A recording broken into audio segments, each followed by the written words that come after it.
A friend of mine lost her dog. Said, you know, you should look into adopting a puppy. And we saw where there was a puppy that looked identical to her dog.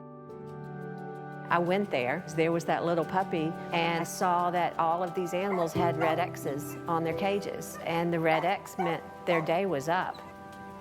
Something inside of me just snapped, and I came back the next day, and I took 34 animals. That's how Alaqua Animal Refuge began.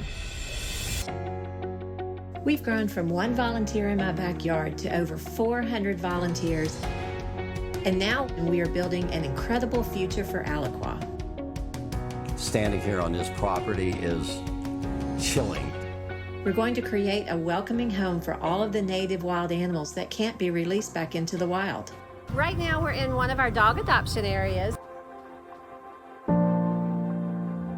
Our county was without an animal shelter. 5 counties around us without animal shelters. But our operation is incredibly expensive to run. It's hundreds of thousands of dollars a month. The food comes in 18-wheeler trucks. Sometimes these surgeries are in the thousands of dollars for one animal, but they're worth it. This is our new state-of-the-art x-ray machine, and this is just a game changer.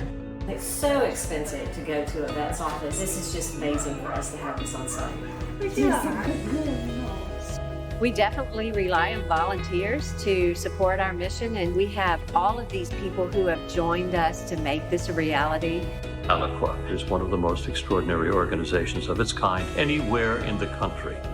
We have country music stars like Brian Kelly of the Florida Georgia Line. Very lucky to have Alaqua Animal Refuge, such a massive part of our community. Celebrities like Emerald Lagasse and his family. Lori, continue doing what you're doing. We're behind you all the way. And all of these people are behind us because they believe in what we're doing. We just want to thank you for saving all of the dogs and cats. But we're doing so much more. We're changing the laws at state levels and national levels, so it makes it a better place for these animals.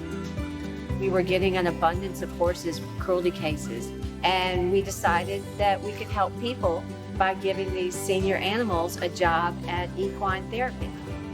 Right now we work with handicapped individuals and autistic children and substance abuse groups, but we're going into PTSD patients. These animals at this property are what's healing them inside. And it's a place that people come to heal. So we're in one of our cat cabins right now, and we've made them into a little cat cafe. But we have cubby holes everywhere, and if you spin around, there's a cat everywhere you look. I see it where people want to make this their destination, and they plan their vacations around it. It's a place where school kids come out, and they know the name of every animal here, and this is where they want to come for their birthday parties. And we're truly making a difference in the big picture and in this animal movement that we've created. And finally, we're bringing all these people in to buy into our vision. And it only helps us when we're trying to do this legislative work, because they know that we're doing it for the right reasons, and they'll support anything that we bring to them and say this needs to change. They have 100 acres that they want to continue to build on, but with that dream comes a responsibility to raise money to do it. So please help any way you possibly can. Everything that's around me was once a dream. Now it's become a reality. It's like what they always say, you know, if you build it, they will come.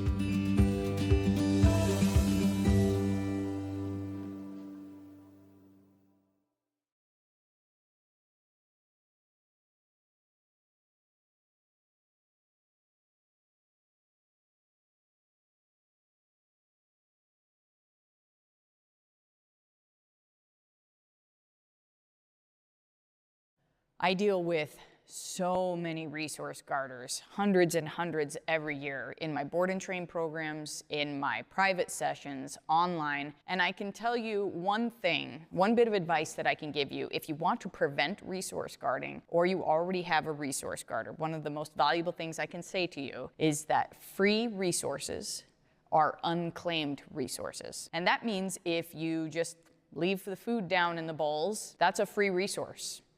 and it's also unclaimed. If you leave toys and bones down all the time, those are free resources, and they are unclaimed. If your dog is allowed to access your affection and your space anytime that it wants, it's a free, unclaimed resource. And what happens over time is that your dog or dogs start claiming those resources more regularly. And then when someone tries to tell them, well, no, Scruffy, you can't have that bone right now, or you can't have affection right now, or you can't go into that particular place in the house right now, the dog says, no, dear, I've been claiming this all along. These resources are mine. And so what we want to do as the leaders of the household is we want to either claim resources while they are out, or we want to make sure that they are put away. So when I play with dogs, I bring the toy out for playtime, and when playtime is over, the toy goes away. When I bring food out, food is for training. It is not for just leaving out so that dogs can fight over it. Food is for training, and when the training session is done,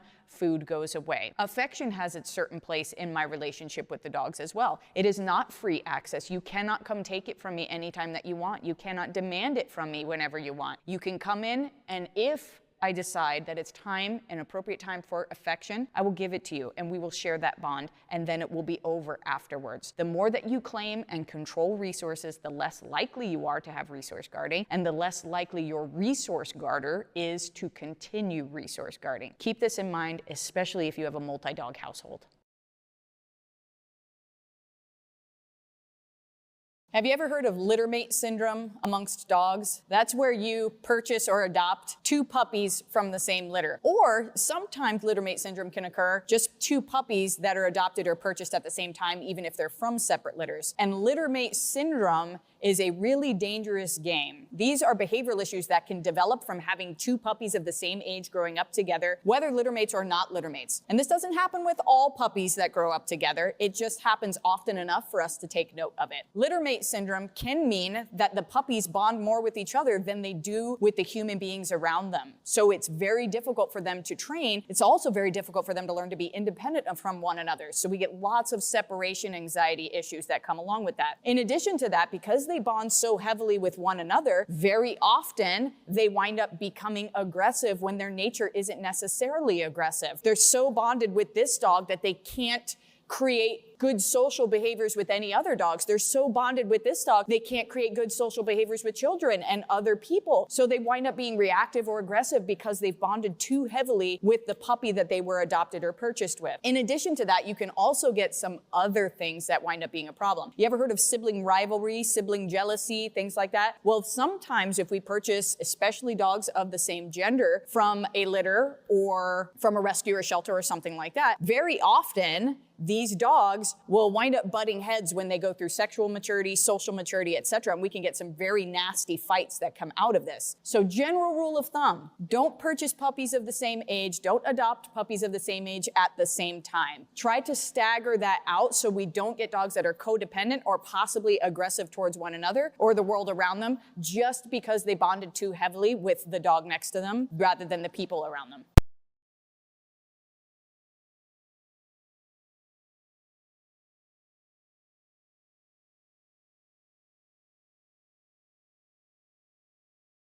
Loving your dog isn't all about hugs and kisses and cuddles. Sometimes it's about having tough conversations with your dogs.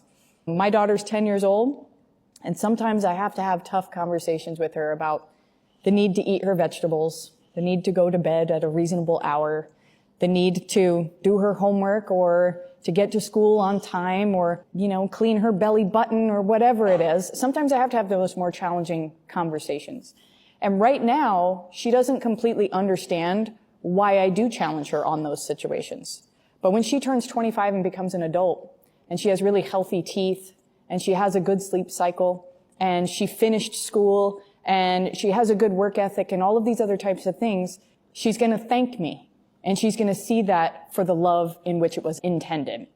The same thing's going to go for your dog. Sometimes you have to have challenging conversations with them about not attacking the neighbor's cat, or challenging conversations with them about not bolting out the front door, or challenging conversations with them about resource guarding or something like that, because these are all potential safety issues. These are all things that are going to destroy their quality of life over time. You can always give your dog love and kisses and cuddles. But it's really important to also show them that you love them by training them and having challenging conversations even when it's difficult for you.